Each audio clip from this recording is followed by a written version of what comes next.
Ladies and gentlemen, this is Gamertag Radio.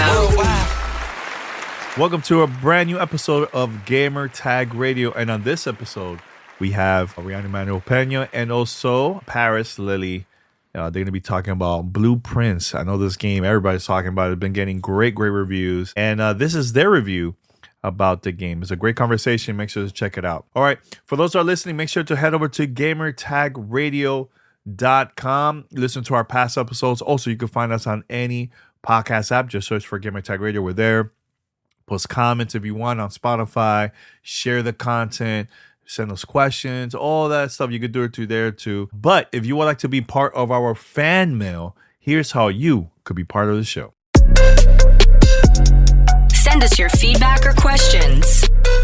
Give us a call at 786-273-7GTR. Email us at fanmail@gamertagradio.com or leave a message on speakpipe.com/gamertagradio.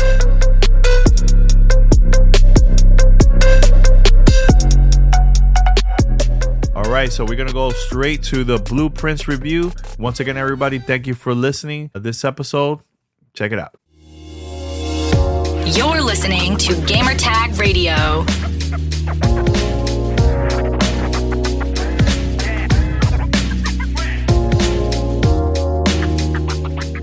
So, thank you, Danny, for introing Paris and I's conversation, because I'm very excited to talk more about Blueprints and I guess my only official review. I won't be doing one on my own channel.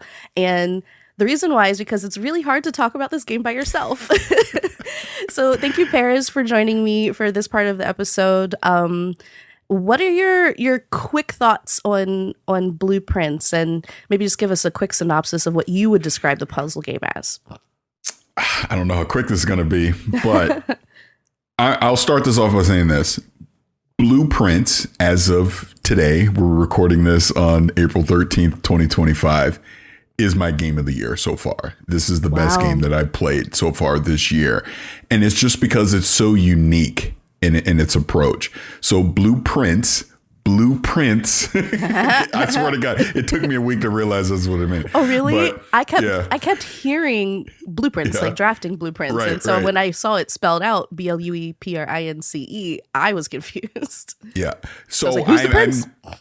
I'm going to be very careful to not spoil anything, because I'm of the mind that the best experience is you discovering all this stuff on your own. So in as quick as possible way I can, you are essentially getting this inheritance of this mansion, this estate. And there are 46 rooms. And you have to, it's essentially a roguelike where you do a run where you only have so many steps that you can take from room to room. You essentially have to blueprints, discover new rooms, decide which one that you're going to do. Am I going to open a hallway? Am I going to open the kitchen? Something like that. And you're going to continue down there. There's various puzzles and mysteries along the way. There's items that you have to find and discover, which will unlock new mysteries and puzzles and new doors and rooms that you'll be able to get into. The ultimate goal of this is, like I said, there's 45 rooms, but then there's the magical 46th room. And you have to chain certain events together to be able to discover this 46th room. And like I said, you only have so many steps that you can take during a run. Once you get to a quote unquote dead end where you can no longer unlock a new room, that ends your day. And then you have to start a new run. And now this is where a lot of notes and screenshots come in. You need to document each run so that you understand the items that you've discovered, items that you may need to get the next time you're in that scenario, the various puzzles that you'll run into. And this will help you navigate. And there's RNG in this. So you can't just, I get X, Y, and Z and boom, I'm going to get the 46th room. Some RNG does play a factor in this, but it's unlocking these mysteries. And I'm very curious of how you feel about this. When you first start playing it, and you're like, huh? Mm-hmm. I don't get it. And as you continue to go, you're like, oh man, there's levels to this thing. And it gets way deeper than you realize, to when I did not get to room 46 until my 51st run. That's how long it took me. Yeah. Wow. But it was so satisfying to be able to do this. And I originally started playing this on Steam. So I've actually switched now. I'm doing a whole new run now starting on Xbox. But it's just very satisfying that you got to think. You got to use your critical thinking. You got to note take. You got to piece the clues together. You got to sit and think about some of these puzzles that you're doing and going how to unlock them. And like, you might discover a magnifying glass. Well, what the hell do I need this for? And then it's in 3 runs later, you realize, oh my God, this is what I need a magnifying glass. Like, it's so freaking good. It is so good because it's so unique that there's nothing else like it currently that you can play. Like I said, it's a puzzler. It's a roguelike. It's a mystery. There's so many different levels to this game that I love it. I absolutely love it. And even once you complete a run, you're not done. Mm-hmm. That's the other thing. You definitely will have incentives to go back and want to continue to play because, again, there's mysteries as to all of it. Again, I'm trying to be as broad as I can because I don't want to spoil it for people. I suggest, and I know I'm talking a lot, Reese, so I'm sorry, but you can jump in and give your perspective. But I want people to, because I had no clue. I had no freaking clue what anybody else was doing. And I was doing all this on my own. Like I said, I had a PC code that I didn't even start playing right away. It wasn't until like a week after I had it, I started playing it. The hell is this? I don't get it at first. And then I went back to it. And then it just like unlocked, the floodgates opened for me. And then I was just completely hooked on it. And I started to realize what I was doing. And now that it is out and I've seen what some other people that have played it are starting to say, like Jeff Grubb had posted something. I was like, wait, you could do that? Mm-hmm. I didn't even know. Mm-hmm. It was like, it's crazy. Like there's still so many other things out there. I know Jason Schreier is another one that's been really big into this. He has Rebecca Valentine, like 150 hours in. Yeah. Rebecca Valentine is literally the PR for this game because she has been selling it to everybody. But that's the point. There's so many layers to this and people are talking about stuff that I didn't even experience. I didn't even know you could do that are still in this game that you will absolutely be encouraged to want to do multiple runs because that replayability is there. Now, I've talked a lot. That was my synopsis. I guess, but I'm dying to know what you think of Blueprints. Well, I don't think it's going to be surprising that I have positive things to say, but I will start with, why do I become like the contrarian of the channel? I will start with what frustrated me. Okay. I am a gamer who has very little time to play games. At this point in my life, I'm a new mom. I have my own business. We have a big house that we're trying to do spring cleaning. And so there are some moments where I approach my little, hour, 2 hours of game time. And I'm like, I want to do something fun and or productive. Like those are like my 2 options in my game time. A lot of times that ends up being Marvel Rivals, which is just pure fun. A lot of times that ends up being a game like Blueprints, which feels really productive. And even when I hit a dead end and I'm like, okay, I have like say 20 steps or 30 steps left. What can I do in this puzzle of rooms that I have built out in this particular run in my 5x9 grid? Like, is there anything else I can squeeze out of this? And then I hear a cry on the monitor and then I have to go upstairs. And then I come back to it 20 minutes later after putting the baby back down and I have no idea what's going on. Yeah. This is a really hard game to pause. It's a really hard game to play distracted. It is not a play and do something else in the background kind of game. You need, and I will stress this, the game even explicitly tells you need a note-taking app or a notebook. You probably want to be able to take pictures of stuff so that you can remember what they look like. I myself, I'm on day 19. I'm about to start day 19. I've made a lot of progress in several different directions of goals that I have set for myself, one of which is reaching the mysterious 46th room, many others that have very little to do with reaching that. And I'm on about 8 pages of notes in my little Respawn notebook. I love playing this game. I hate not being able to play this game. So the criticism is the game makes it hard to put down and pick back up. There's no easy pause on console or Steam or PC. So I'm playing on a Steam Deck because it has a really easy suspend state.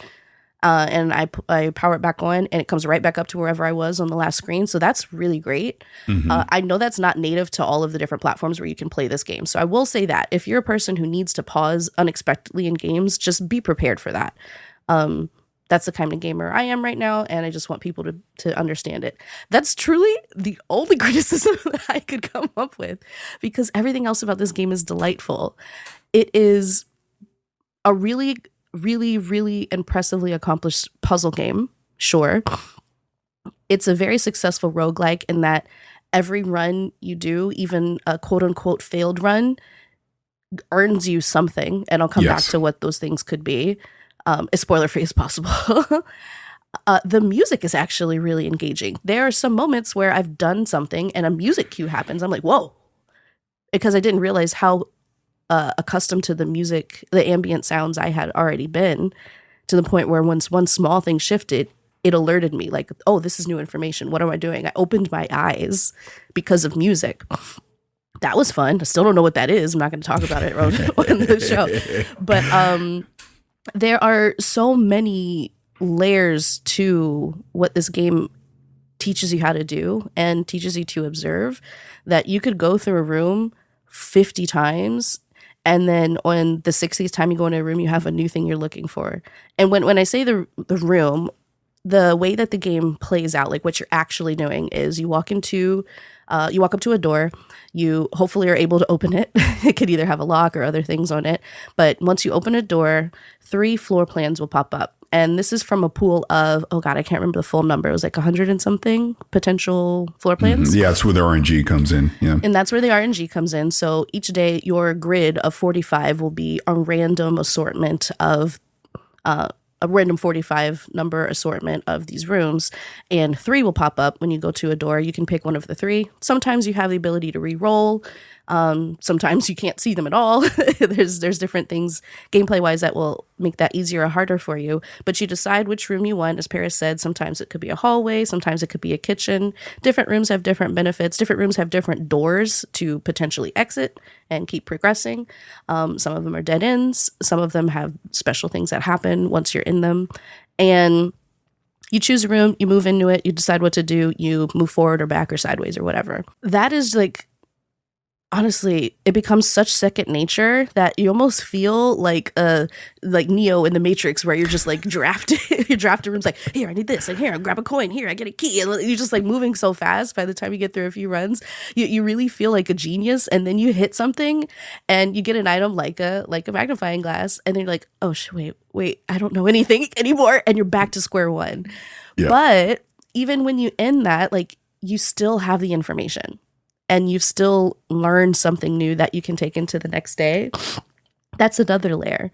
There are several other layers to understanding what you're doing in this game that I can't even go into without being spoilery, because truly, you play through runs, and let's say 10, 15 runs, and then you hit something new and you feel like you're starting a whole new game 5 or so times before you even get to what I would call end game, and that's not even end game, because there are so many threads to pull on. Like, if you like escape rooms, you will love this game, because there's always something else to notice that you weren't looking for before. But once you have more information, you come back to the same room, you feel like it's with fresh eyes. And I think that's the really magical part of this game that I can't resist. Like, it keeps me coming back, even when I get frustrated that I had to stop in the middle of a run.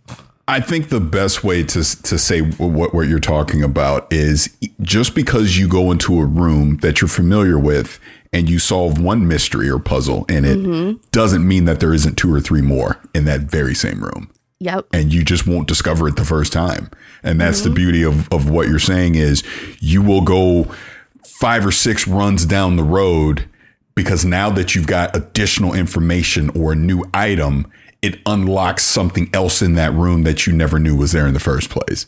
And that's the wild part about it, is having these like you said, this is why you have to take notes. This is why you play on PC screenshots of these things so that you can reference back to previous runs of something that you've done, that now that you have this new item or information, oh, wait. Oh, now I can use this here. And I could go, wait a minute. Is this another? I do not want to spoil this because I cannot stress this enough. You want to go in this. You want that satisfaction of you figured it out yourself. That's what I'm trying to say here, because that is just, it hits that, what is serotonin? Is that how you say it? That's one of them. Yeah, something. It hits whatever it hits is what I'm trying to tell you, is because you feel so satisfied being able to do these things. And to what Reed was even just talking about is, there's the main thing of getting to that 46th room. This is the beginning. That's just one, really is. One of the objectives. There's so many other things, and I won't. I don't want to spoil it. I can't spoil it. Don't spoil it. I can say some other things spoiler free. And just dump more praise on this game, because obviously if you're listening to this review, you've probably heard of it at least a little bit from some other content creators, and everybody's just obsessed with it for good reason. The story is actually really engaging, and part of what is driving a lot of people to keep unlocking more mysteries and finding more clues and chasing them down. Your great uncle, Sinclair, leaving you this house. Why did he do that? Like, you're just a little nephew. Why did he do that? Why is he testing you? Like, what happened to him? All of these things are very, very intriguing. And of course, it's a family. They got a lot of secrets. There's a lot of skeletons that you're digging up. I really love that. I don't know, Tonda Ross, the director of this game, and the developer is Dagobah, but definitely Tonda Ross is being looked at as like the main architect, and the auteur is straight up mad genius. I heard him talking on the Easy Allies podcast with Isla Hink, and I'm sorry, I guess that I can't remember his name, but they obviously both love the game and were talking as spoiler free as they could. So they were speaking more about like design and the approach, and a little bit more broadly, so that they wouldn't get into details. One of the things that they picked up on is how when you enter a room, it changes the facade depending on where it's drafted. So let's say you draft a boudoir in the middle of the house, so in rows or columns 2, 3, or 4. It will look a little different than if you drafted it in column 1 or 5, because then it has to have windows. It's on the outside of the house. Right. And then you look outside the window and there's stuff there, and it makes the room a little different, and there might be something to that. And so there's just like so many details. And the director, Tonda, was talking about the fact that he's never seen the same run twice. And I think that's impossible. I honestly think that's impossible to do. There's so many different ways to roll credits that at least from the few people I've heard in looking in the reviewer Discord, as spoiler free as I can, nobody has done the same things. And there's so... Can I pause you really quick? Yeah. I stayed far away from that Discord. I don't know nothing. I get it. They're very good about spoiler tagging in that Discord, and shout out to Discord for having spoiler tags to begin with. But yeah, I just find it so fascinating that of everybody that I've heard from and talked to, there's still surprises even for people who have played almost 200 hours of this game. And not that you need a long experience to make it good, but it's just impressive that it is possible with something that you could technically beat in 15 hours. And I just really enjoy that longevity. I enjoy the creativity, the artistry, like even down to like the color choices and the art style. It's just all so intentional and so well executed. I mean, it's a game that was just clearly made by people who love the game. And I think you don't 100%. See enough of that these days. And I want more things like this, and hopefully we get them. I don't know how the hell you make a sequel to this exactly, but I know that there are a lot of games similar to this. We've mentioned a few different genres, but I would say if you like a Hades, if you like an Oberdin, if the Outer Worlds, there's just a lot of Outer Wilds. I'm sorry, Wilds. I always Yes. do that. Outer Wilds. Yeah, same.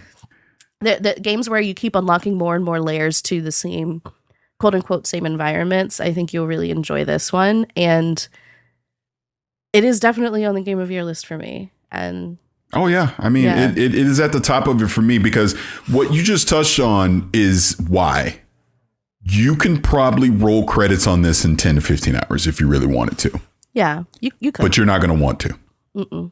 That's the point. There's so much replayability here because there's so many unanswered questions that you're going to want to get answered. And to your point about could they do a sequel? I think they could. Clearly, it would have to be a completely new protagonist, different location, different story. Like I think everything about it, like I think you can take the concept of this and skin it drop it into differently. another, exactly, to where now there's all these other new mysteries and things that you need to unlock. But I do think a sequel would lose the factor. It would almost need to be an expansion in a way because you would lose that the initial wow factor of what Blueprints does of, wait a minute, what? I need to get this. You're already going to know that premise going in of, okay, there's going to be items that I need to find. There's going to be drafting this room over here is going to show me something different as if it came over here. So the PR I think- kit's gonna come with a notebook. yeah. Oh, Everybody's oh gonna my already God.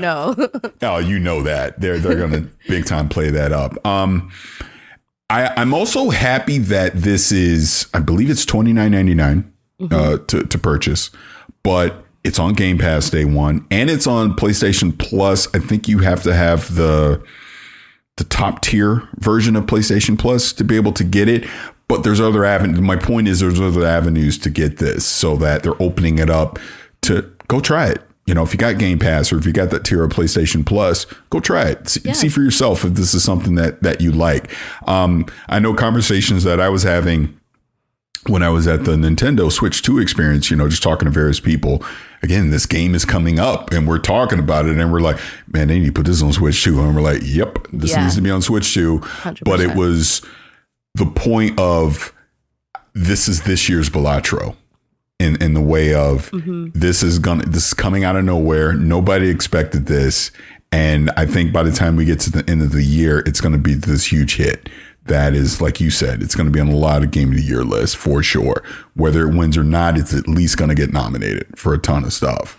And that's what excites me, that this is why I love video games, where you can take, it took multiple genres, mashed it together in a unique way, and it basically unlocked a new genre as a result that I'm excited to explore. I'm still exploring. And like I said, we're not spoiling it now. We definitely down the road need to have a spoiler cast about this because I think Oh my the whole gosh, point yes. was let's let people discover a lot of this for themselves first. And then just because to the point of what you said before, everybody's run is different. No one's going to have the same run. So it's getting those collaborative stories together where we're sitting down talking about our different runs, things that we found. And, oh, you could do that. I didn't know you could do that. Oh, crap. Maybe I'll try that next time. Like, these are the water cooler conversations that are going to happen because of Blueprints. And yeah, I love it. Yeah. Also, I just looked. If you're listening to this on the day we release, I think it's still on sale. So it looks like it's 10% off on Steam right now. So Nice. $26.99. Again, highly recommend playing on Steam Deck if you're a pause dependent gamer, because it makes it a lot easier to come back to it. I know on Xbox you have Quick Resume. I'm not sure how that works on Play Anywhere, but just a fair warning, right? If you need to stop in the middle of a run, there's no real easy way to do it. And that can be very frustrating depending on the platform you choose. So choose the platform that works best for you, as always. And yeah, I can't wait to do a spoiler on this one. Also, highly recommend playing with a friend or like somebody in the room as well, like a backseat driver or a second set co-op of on eyes. the couch. Yeah, there's a lot of stuff that you're gonna miss. For anybody who does streaming, it's fun to play on stream. Like, get your audience involved, have them take the notes for you, make that part easier. Well, speaking of that, you had alluded to it the other day because I was watching Snowbike Mike Mike and Andy, Mike Kevin. and Kevin playing. It was so They were funny when playing he on was Kinda like, Funny Stream, I don't yeah. need notes. And I'm sitting in there, I'm just laughing. I'm like, you have no idea what you're talking about. Yes, you do. So I didn't watch the whole stream. I know they did it for 4 hours, but it was hilarious seeing those early struggle bus moments because I had them and I'm just laughing the whole time going, oh, you gonna learn. You'll learn. Yeah. Don't the worry. arguments about like, turn that off. Oh, we didn't turn that off. If we take a step here, we'll lose something. It's like, oh boy, you guys, you got so much to learn. But Shovel? What do I need a shovel for?